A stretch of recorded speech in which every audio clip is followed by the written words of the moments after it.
Assalamualaikum warahmatullahi wabarakatuh.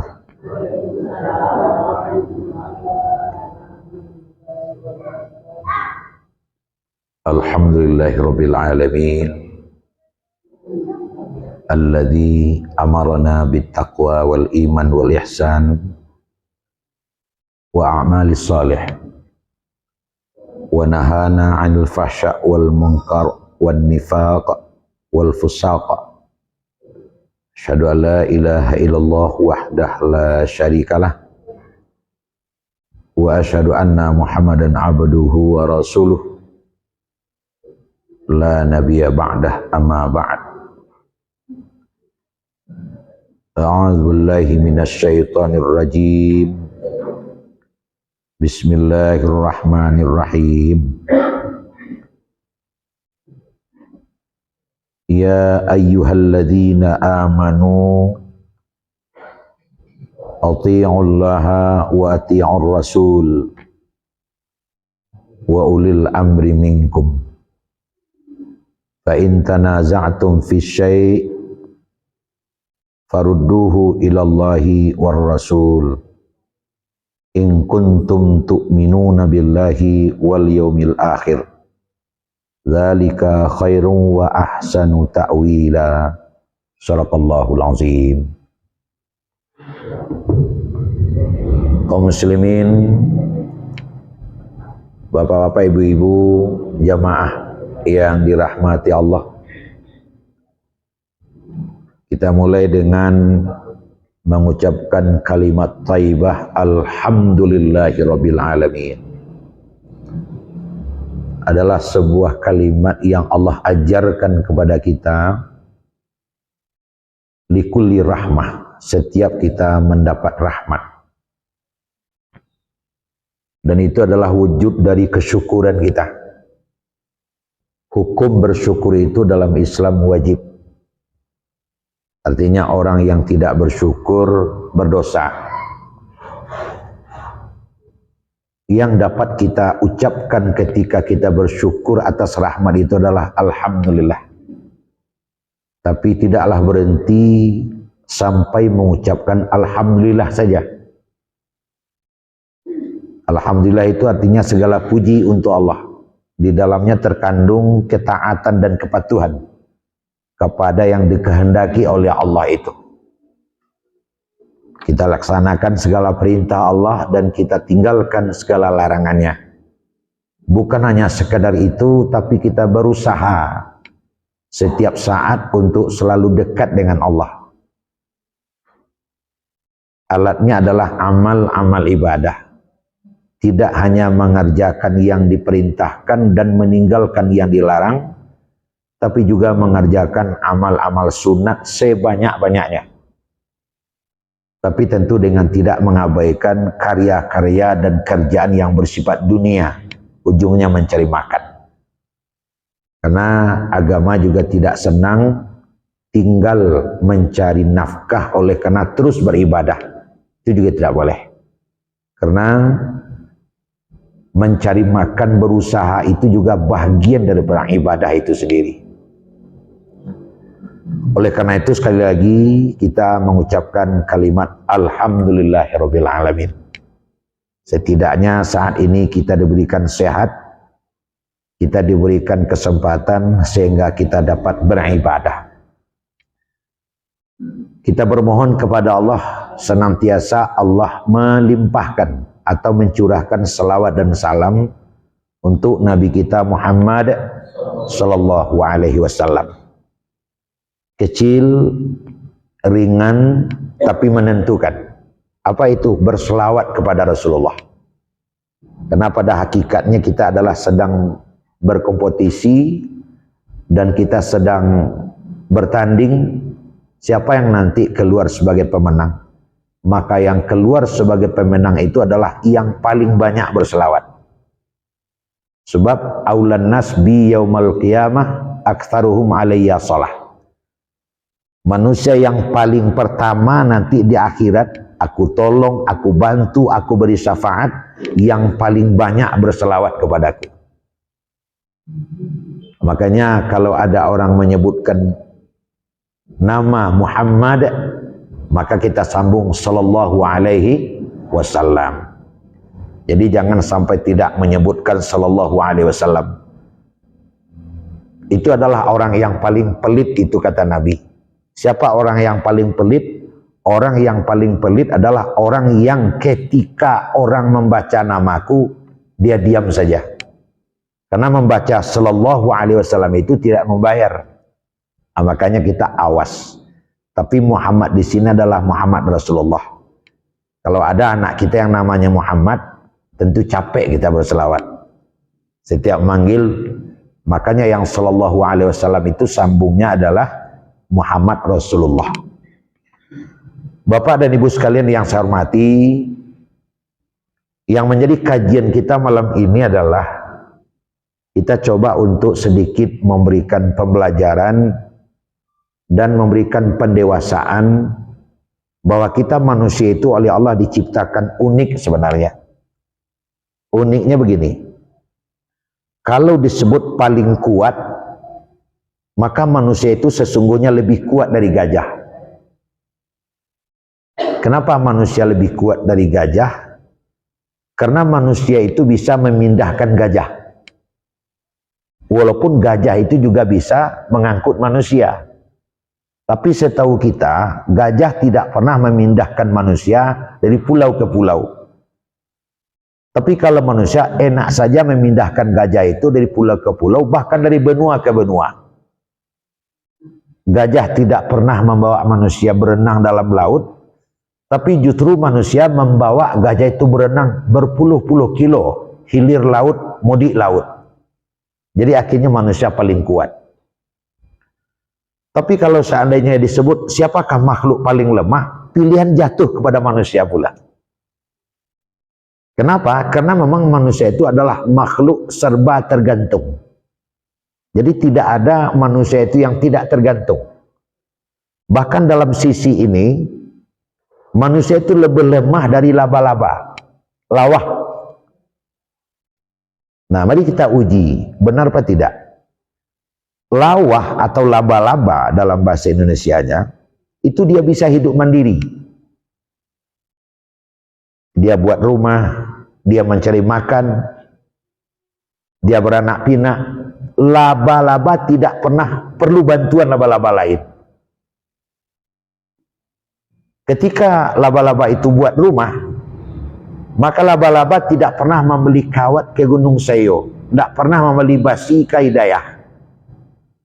Dia bisa produksi besi sendiri, membuat rumah surang, kemudian menghasilkan produksi dalam jaringan rumah yang ia buat, kemudian dia makan sendiri. Tapi kalau kita manusia, tidak bisalah begitu. Bahkan tukang pun minta tolong juga sama orang lain agar rumahnya siap. Nah ini Bapak dan Ibu hadirin sekalian, lemahnya manusia jika dibanding dengan makhluk-makhluk lain. Saya sebelum dewasa ini dulu kecil pula. Jadi sebelum gadang ketek jombo. Pernah juga oleh orang tua disuruh untuk memotong rumput buat sapi. Jadi di tengah sawah ketika memotong rumput itu temu dengan seekor katak, koncek. Yang mana koncek itu sedang melahirkan. Rupanya ada koncek jenis katak yang langsung melahirkan. Hijaunya. Saya melihat di waktu itu koncek itu atau katak itu dia melahirkan persis seperti manusia, kepala juga yang duluan keluar.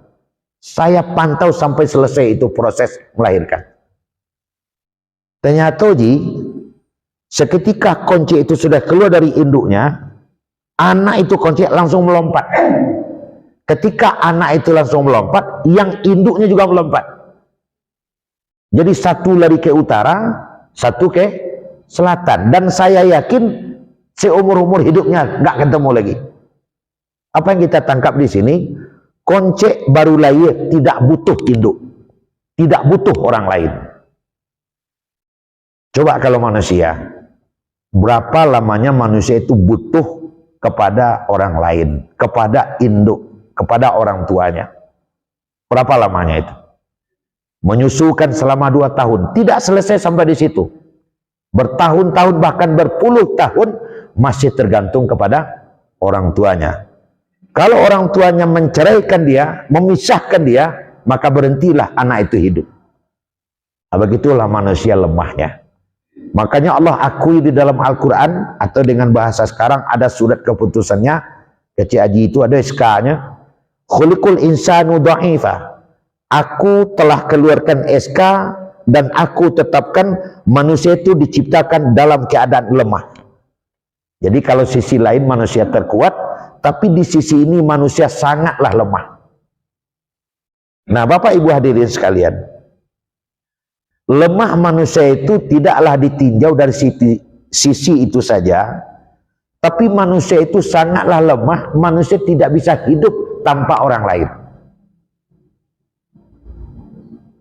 Bahkan untuk yang sisi ini, Ji, makin tinggi status sosial seseorang, makin orang gadangnya, sebenarnya dia makin kecil.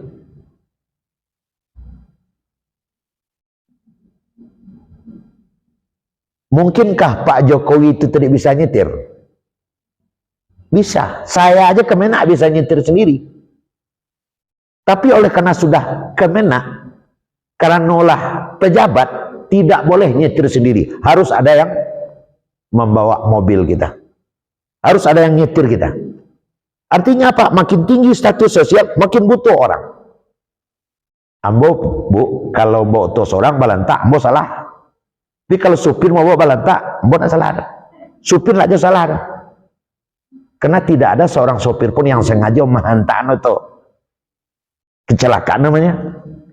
Tapi kalau bawa seorang, itulah mada. Nah, itu ujungnya. Aja lewat panik, banyak dipikir bawa joto. Itu orang mati itu kecil orang. Nah, jadi Bapak Ibu, makin tinggi status sosial kita, kita makin butuh pertolongan orang lain. Siapapun kita, tidak ada satu perbuatan pun yang kita lakukan di dalam hidup yang ketika kita mengerjakan perbuatan itu, kita tidak butuh orang lain.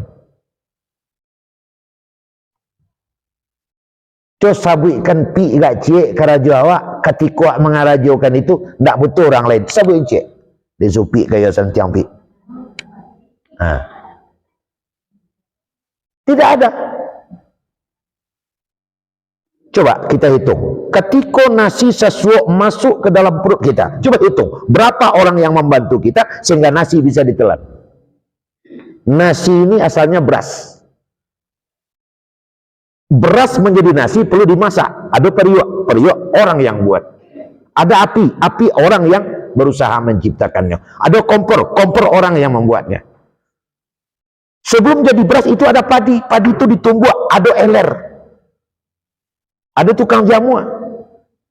Sebelum padi bisa dibawa ke eler dijamuan. Dan sebelum itu ada padi tumbuh di sawah. Terbayang orang membajak. Terbayang di induk menunggi menanam padi. Berapa ratus orang yang membantu kita sehingga nasi satu suap bisa masuk ke dalam perut. Berapa banyaknya itu? Keindahan soal salah makan padi itu. Jalan mutus sawah. Disinilah letaknya Bapak dan Ibu. Khuliqul insanu dha'ifa. Manusia itu diciptakan dalam keadaan lemah yang bukan main. Tidak bisa hidup sendiri. Bapak Ibu hadirin sekalian, kita berbaju, kita bercelana. Bisa tidak jahit sendiri? Lai. Nah, jadi malah nanti tukang jahit. Tapi buat baju sendiri, buat kain sendiri, buat benang sendiri. Tidak ada seorang manusia pun yang bisa berbangga, saya bisa sendiri. Tidak ada itu. Nah, disinilah letaknya Bapak dan Ibu. Dosa besar itu banyak. Satu diantaranya sombong. Menganggap mampu segalanya. Hanya gara-gara Haji. Ambo butuh Haji lebih butuh Ambo. Nah, betul. Kita saling membantu, saling menolong, saling menguatkan dan saling mengisi. Seperti itu. Jadi hidup itu enaknya, lezatnya karena bersama. Coba kalau kita nonton bola sendirian, ngantuk kita. Tapi kalau ada 2-3, pas gol, tepuk kawan cek. Kita ketawa. Tapi kalau nonton seorang lebih lelak keke, nampak ada orang dari jauh. Lah mulai mah kecil orang. Bapak dari ibu sekalian, tidak ada satupun yang kita bisa kerjakan sendirian. Mesti ada bantuan orang lain. Beribadah sekalipun perlu bantuan orang lain. Bukankah kita beribadah menutup aurat? Perlu ada tukang kedai yang menjual mukenah, menjual kopiah, menjual pakaian. Itu mau tidak mau, rela tidak rela, yo tapasowa akui adanya. Nah, Bapak Ibu hadirin sekalian, ketika ibu butuh makan, bapak juga butuh makan, saya juga butuh makan. Semua kita sama-sama mencari makan. Ketika ibu butuh pakaian, bapak juga butuh pakaian, saya juga butuh pakaian. Sama-sama mencari pakaian. Ketika ibu butuh rumah, bapak juga butuh rumah, saya juga butuh rumah. Sama-sama perlu perumahan, pangan, sandang, papan. Nah, Bapak Ibu sekalian, manan rancak capek dapet atau lambe dapet? Lah pasti pilihan awak tentu capek dapet. Manan rancak capek bapitih atau lambe bapitih? Tentu capek. Oleh karena semua kita adalah sependapat, tidak ada selisih pendapat wak di sini.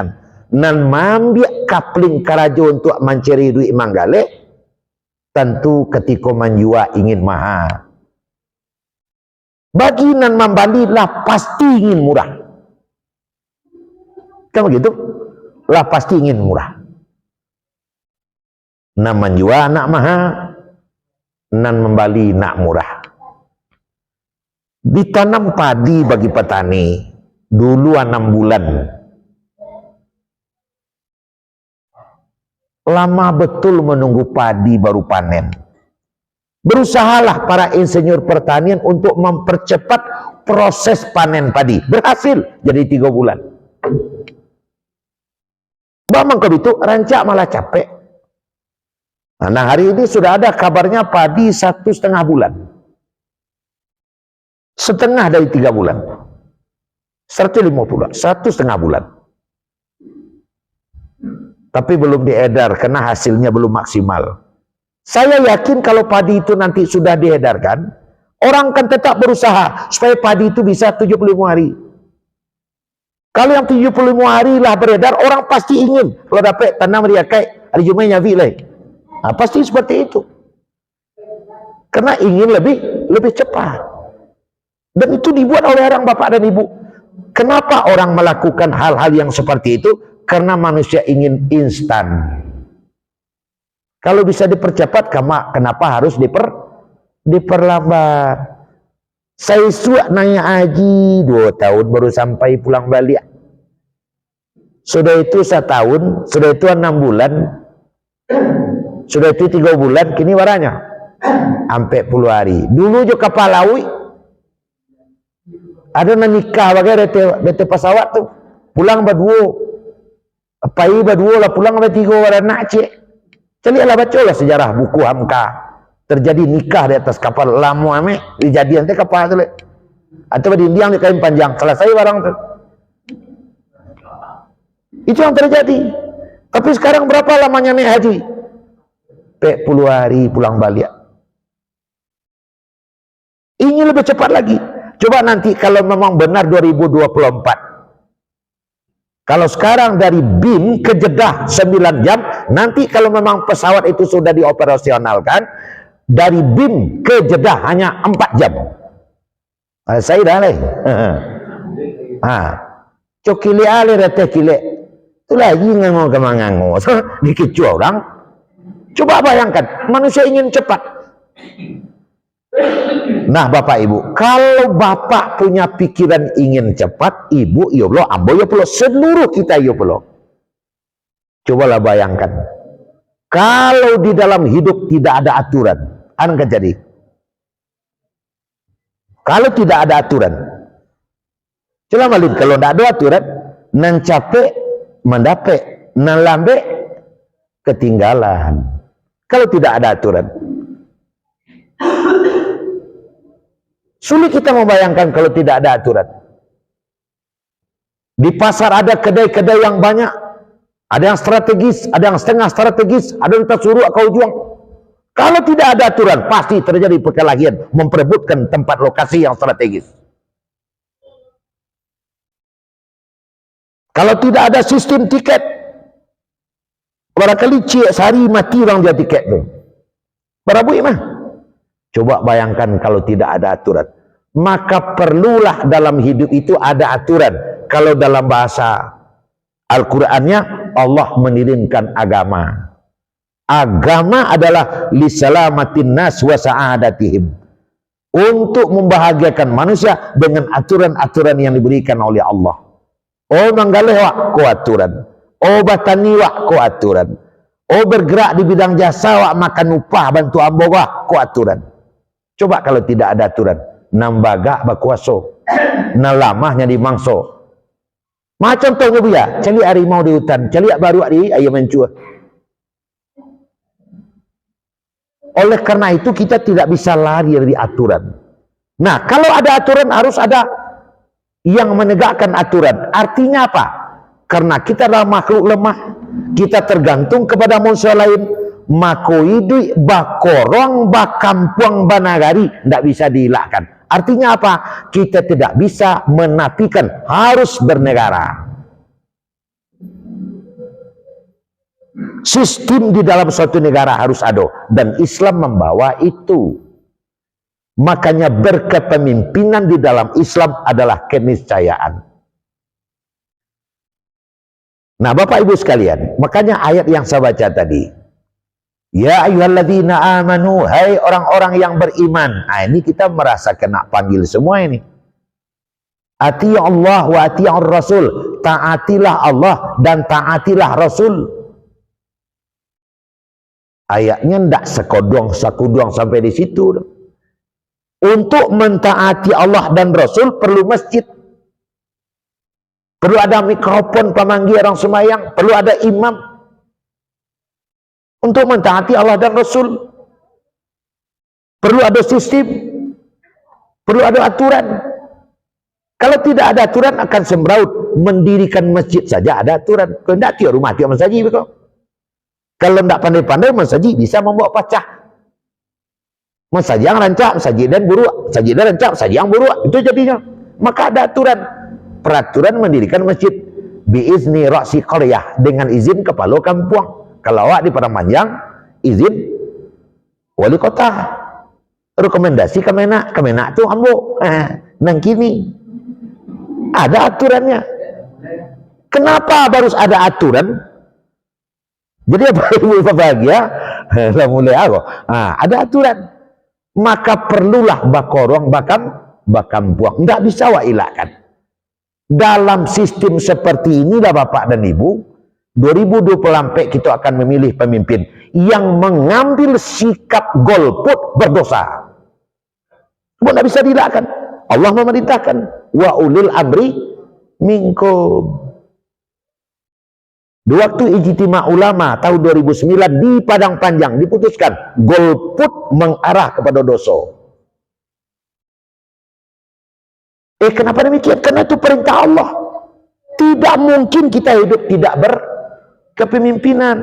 Tentu hutan bantu binatang dari bos. Kalau tidak ada aturan, tidak berkorong kampung, disiko tinjauan agamanya Pak.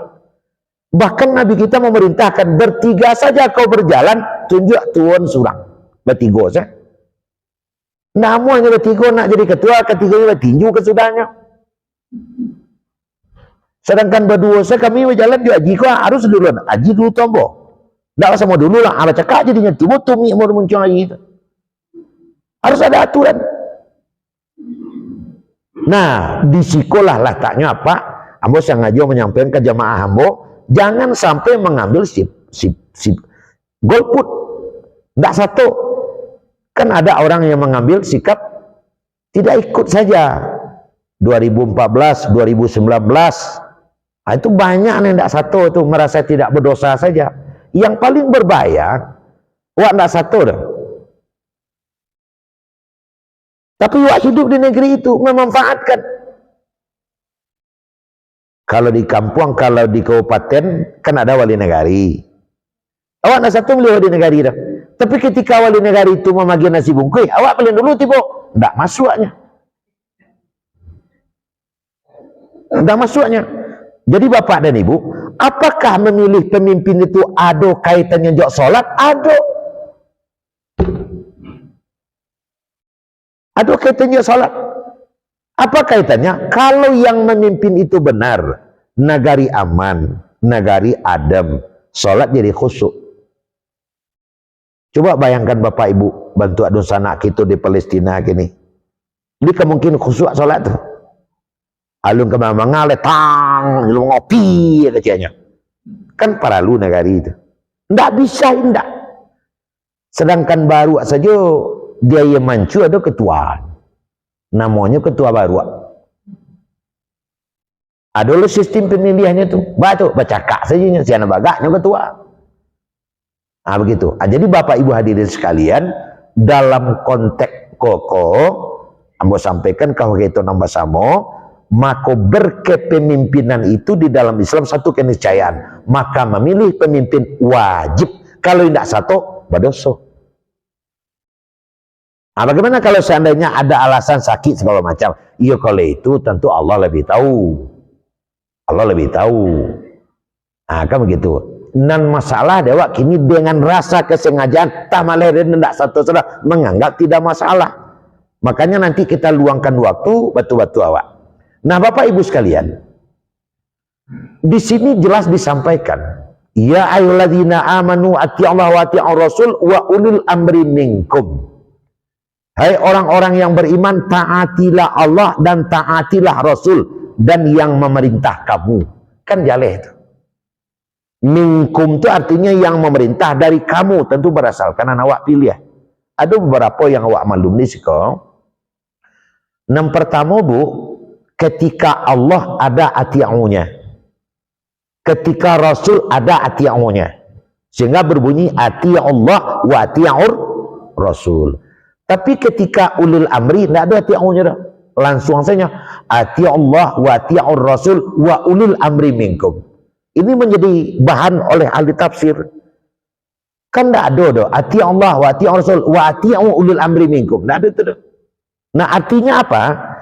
Ulil amri ko baru ditaati kalau perintahnya sesuai jok dua ati'u sebelumnya. Ada. Kalau perintahnya, kalau anjurannya, kalau imbauan jok suruhannya, lain tak batantang jok kedua ati'u sebelumnya. Pertama ati'ullah, dan kedua ati'ur Rasul. Kok ilmu bapak dan ibu? Mengilmui ko bapak lo. Oleh karena itu, ana menjadi permasalahan dari pemahaman yang pertama, jangan sampai awak indak satu. Itu pemahaman yang pertama. Membiak sikap an yang saja tah malih dan anak muanya dah. Nak muanya. Kemudian yang kedua Bapak dan Ibu sekalian yang hormati, kita betul-betul meyakini keterkaitan kehidupan awak itu tidak bisa awak lari dari tolong menolong, tidak bisa awak lari dari saling mengisi, tapi adalah saling kuat menguat. Kalbunyan itu kalau dalam istilah Islam, kaum muslimin itu atau manusia itu hidup seperti sebuah bangunan. Bagaimana bangunan itu? Tidak bisa berdiri sendiri. Tidak mau tonggak saja nak muanya, dinding senak muanya, atok senak muanya.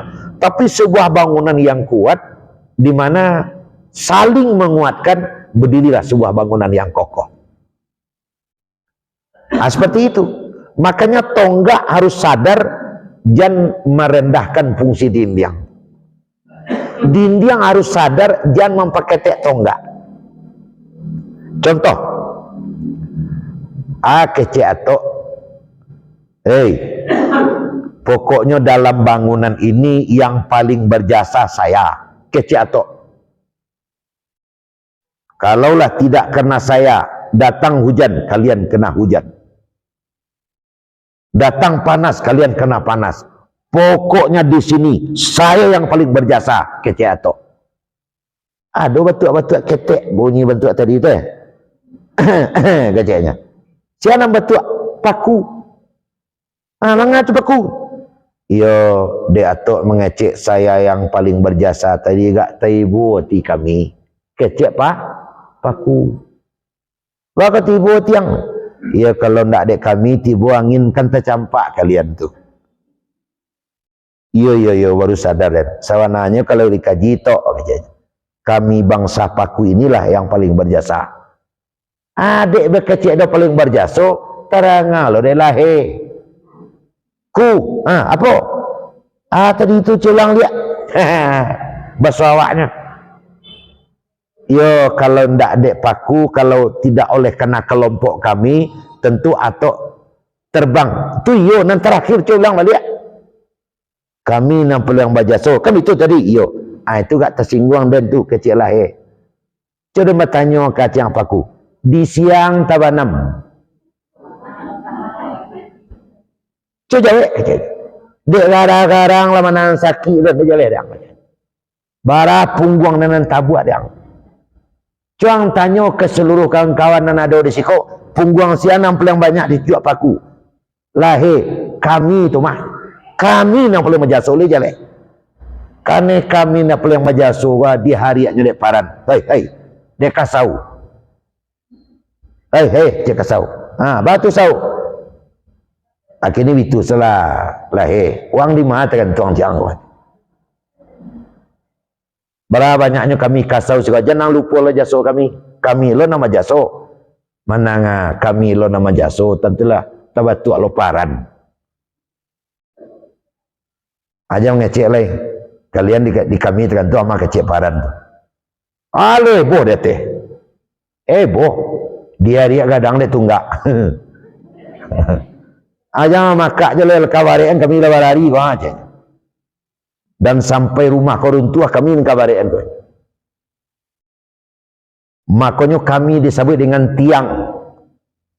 Menentukan berdirinya sebuah bangunan adalah kami tiang-tiang. Bahkan ada di antara kami namanya tonggak tua je. Aja mengecek aja kalian lain. Kami nak paling bajaso. Dek kata kami nak paling bajaso. Dia hari gadang dek sandi. Aja meboh yo. Kau angok kami ni sasak ni manahan wah kecek sandi. Kami nak paling bajaso ke mana? Saya nak ngecek kami yang bajaso tu sandinya. Ayo kami tahu tu nya. Tapi kalau ndak ada kami karun nuang je. Jadi ndak ada yang paling bajaso. Begitulah hidup. Mungkin ada yang berfungsi sebagai tiang, bukan kau yang menentukan. Paling tinggi adalah sebagai atap, bukan kau yang memberikan peran. Masing-masing kita berfungsi menurut peran kita, hanya tempat kita saja yang berbeda, beda. Saat ini kita sedang berceramah, yang berceramah Buya Ali Zarcan. Pak Adri, Gemenak ya, Gemenak. Lalu saya sombong kepada ibu, sombong kepada bapak. Karena saya berilmu, bapak mendengar. Tapi saya harus sadar. Saya butuh ibu, saya butuh bapak. Coba kalau saya ngomong, tidak ada undangan sarang layak. Kan nampak tuh saling. Tak masuk Allah pak ibu, kalau tidak ada duduk sana, ada kami diundang, tak ada risiko. Panik tuh, dia lapor Isa lah. Kan seperti itu. Kalau lebih tiba saya siapa? Begitulah keterkaitan kita di tengah-tengah kehidupan. Jadi kalau satu sisi katakan kalbunian, saya berikan contoh seperti main bola. Awak sebagai orang. Ada yang back, ada yang kanan luar, ada yang kiri luar, ada yang striker, ada yang penjaga gawang. Ke-11 orang itu cita-cita. Naji, kita kok ada dia cita-citanya. Masuk bola ke gawang lawan. Kan itu. Kan tidak ada yang cerita contoh masuk ke gawang awak. Itu tere namanya itu. Itu gor bunuh diri itu. Bahas supaya bola masuk ke gawang lawan. Itu cita-cita. Mulailah. Dia pulik mulai. Mulai main. Minit nang ke-10. 1-0 masuk bola ke gawang lawan. Kan menang awak. Kaki kawan nan memasuk. Jangan rasuh paling majasuh je. Nah kadang oleh karena mental nan lama, pengetahuan nan sakete, lah kadang letih. Awak nama suami lama, abah tautan korang limu dia. Sekali dia yang seorang, 2 kali yang dah. Ada yang pandai ni, kalau ada nama nang terus cik. Diimbau jadi baca kalau, jangan kencang nang cik kalau nak ada dan kalau nak ada dan, lihat kan ada. Nan nopor belakang siap kan ada kan. Kalau nak ada nopor belakang mengocang ni. Sebenarnya ada nama jasu itu atas telah tercetaknya 1-0 dia nama nopor belakang, dia nama jasu. Kane mengecek dan nama jasu, lo mengecek lo serang le, nang kawangkan dan nopor je.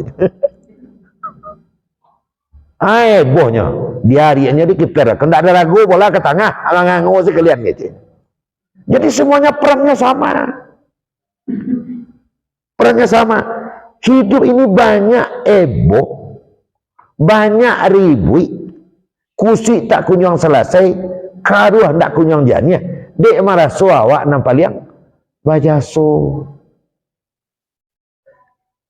Kecik gulu dan nama ni, kecik lado dan nampak deh. Kecik santan dan lama, tapi nasabananya enak dan lezat itu adalah dikolaborasi, dibacampur sadonya, baru lama. Nggak mungkin dah, sama aja itu, diminum saya santan dulu, disuuk lado, digatok bawang, disuuk lo garam, itu kerjanya limalin. Kau nak memaki pagi intalanya. Tapi colah campurkan, dimasukkan daging, diabui sampai sembrono, dimakan, lamanya leh, tonton disuap diulang balik gitu. Kan tak bisa seperti itu, kan semuanya mau masuk perut itu, cici minum. Tangguang mah, sualah dulu. Sudah dimakan bawang leh, terakhir disuap, diminum dengan santan, tu awak tonggok itu tunggu tu leh. Nggak mungkin lah. Makanya hidup itu makanya enak. Oleh karena ada kolaborasi namanya bersama-sama, barunya nikmat akan seperti itu. Nah, Bapak Ibu hadirin sekalian, ini memberikan kesadaran kepada kita tidak bisa untuk memisahkan diri dari orang lain. Makanya dalam falsafah kehidupan kita orang Minang, murah menyabitkannya tapi kadang sangat sulit untuk mengamalkannya. Ndak ada nanti buang kawan kodo, pakak, butuh, lumpuh, bodoh, ada gunung sadonya. Nampak kak tu hari ji, pelapeh badia malah, tangjong, patah, padang panjang dia bunyi badia, nyaman saja. Dia terang yang kecilnya kawan. Buat tengok pakak, senggukan naik sasaran. Dia bantu haji, teringo haji nyari yang lapeh badia lem keluar, dia mengicang, kateh pai, tong kateh, kalau kebakar naik orang. Kan ada gunungnya tu. Nambuto pambui lasuang, ada perlombaan pambui lasuang gitu tuanya sebab insyaAllah tidak kata cabut matanya dah gitu kuih matanya kau mungkonya kau dia dadak aman saja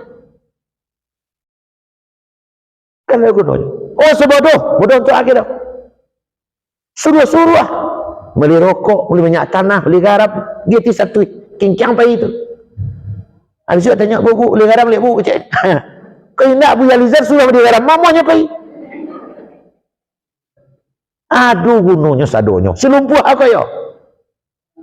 Pangaji ayam paunyi rumah, awak pergi camping, bau buat barang, awak kau jalan, saya mau nyian barang. Sudah selumpuh mau nyian barang, insya Allah nak pergi kamar-kamarnya dah. Suruh kuat, matu, duduk saja. Ambo amanah. Dek pitaruan kamu untuk monyen barang, ambo nak kama-kama, tiga orang. Kan ada gunanya. Nah, awak berkolaborasi supaya selumpuh dia karajonya untuk paunyi rumah pengaji ayam, supaya sebuto dapat renyo kapling untuk pabri lasuang, sedangkan nan cadia supaya dapat renyo untuk menunjuki kawan nan lama, maka perlulah orang nawak tunjuk menjadi komandan. Akulah nama pemimpin tadi. Kalau tak ada pemimpin, dia bantu apa jadinya? Si buto melapih badi, alamati orang sebalik. Tang. Kemang tak? Dia tak tahu sahaja orang sedang je. Bukan ini masalah bu. Bako anggiam badi kayaknya. Belajar tak nampak orang nyolah mati orang pada 6 tu. Jadi perlu ada seorang yang personal untuk membagi kue supaya orang tahu dan tapik diagihkan. Makanya innallaha ya'murukum an tu'addul amanati ila ahliha. Allah menyuruhmu agar memberikan amanah kepada ahlinya. Seperti itu. Apa pasal jadi imam baram-barampe menuduhnya gungkur. Ini pelajar tu nya telok. Cuma itu jadinya. Asal salah. Nan pasti bacaannya. Nan sadar bahasanya bacaan basia. Sehingga banyak solat. Kalau jalannya telok. Indak tentu cik ala jo. Ayat dua dapatnya kulhu cik nak tina cik. Bakal tingkang lah tu. Abarampe menunduang ke muka. Tentu keluar karayanya. Jadi apa ibu berbahagia? Perlulah namanya memilih tadi. Ini sama miniaturnya juga milih apa tuh? Milih imam. Sama gitu tuh. Pertama kriterianya dan kriteria maju ke mungkoto yang paling qari. Yang paling qari. Sehingga enak di telinga terangan. Yang paling qari. Nah, ini bisa juga diterjemahkan dalam bentuk bahasa lain yang paling qari kok. Yang bahasanya paling fasih dan dipahami oleh umat, oleh masyarakat. Nah, seperti itu naknya. Jadi nang kadang jadi pemimpi kau yang bahasanya dipahami, lugas, enak. Jangan sampai nanti angke kemungko tu orang yang jika ditarangannya tambah ditarangannya tambah kabur. Aja seperti itu. Tadi tarang-tarang bulan deh kawan, mulainya tarangan anda akan tentu oleh. Artinya apa? Paling fasih. Itu sudah kemungko. Hanya sama pasiannya. Baru menengah tu. Kalau sama pasiannya yang ilmunya banyak. Yang paling memahami solat. Dalam hal kau yang paling memahami kehidupan masyarakat. Kan itu nang kawan nilai sama-sama. Yang paling memahami. Asamolo ilmunya. Itu terbukti dengan wak caliak dalam kehidupan sehari-hari. Baru yang ketiga. Nanggak tu muanya. Agak tua umurnya. Sebab bapak ibu, umur itu kadang menentukan sikap. Kedewasaan. Umur. Makanya Nabi diangkat jadi Rasul umur berapa? 40. Sebab situ letak kematangan. Walaupun ada yang sebelum itu ada yang matangnya, tapi standar umurnya 40. Sama lu umurnya buya. Baru nang kampe. Apa itu? Nan banyak jamaahnya, banyak pengikutnya, dicintai oleh orang banyak. Aja beko orang terima-rimanya lama duduk saya jadi imam ketahuan saya tidak orang nak maunya siatu sehingga orang jamaah siatu. Itu dalam solat le. Tapi kalau tadi yang mau jadi imam kan ada orang siatu lah jalan berjalisan imam. Tidak ada siatu lah. Saya imam tu. Tidak ada itulah kali nyaman dengan cia itulah nyaman tu. Kiranya sama lah banyak jamaahnya masuk kriteria yang terakhir. Saya itu yang sehat tubuhnya, menarik tampilannya. Akhirnya sama-sama rupanya di kriteria yang cik. Kok kananya nya sasangok. Sasangok. Namun terus sebelumnya siang kalau jalan malam ke mendaki, ke subuh ke jago, buki ke daki, lurah ke dituruni, ini sesangok, tunggu cak, ada sasa baru, anda jadi kesudahan kali juga. Nah sehat, makanya Nabi berhasil karena Nabi sehat. Nabi sehat, rapat diundur karena asam urat Nabi bangki, kan tidak ada itu terang alam dulu. Rapat diundur karena asam lambung naik Nabi bangki, tidak ada. Nabi dirawat pernah? Tidak, sehat. Yang tampilannya menarik. Bagaimana kau pemimpin kau tampilnya harus menarik? Karena inyo kadicaliak dia orang tiok sabanta. Jangan mutah orang mencaliak. Rasul sallallahu alaihi wasallam itu kalau lalu ke muka awak, lalu ke muka orang banyak, melihat tampilan saja orang berkomentar, wah iyo alam masuk apa incet. Tapi kalau tampilin tidak menarik, lalu ke muka orang banyak, sadanya orang kalian, tidak kok, ala kamu apa? Seperti itu. Makanya kok dalam Islam jelas. Bapak dan ibu sekalian, jadi poin awak dalam pengajian kini, kita akan berhenti waktu sudah masuk. Apa poinnya? Ndaklah awak mulai berdiskusi kiri dan kanan, karena Februari dah kek. Itu jangan sampai awak mancang-mancang, dia ndak kasatu besok, berdosa.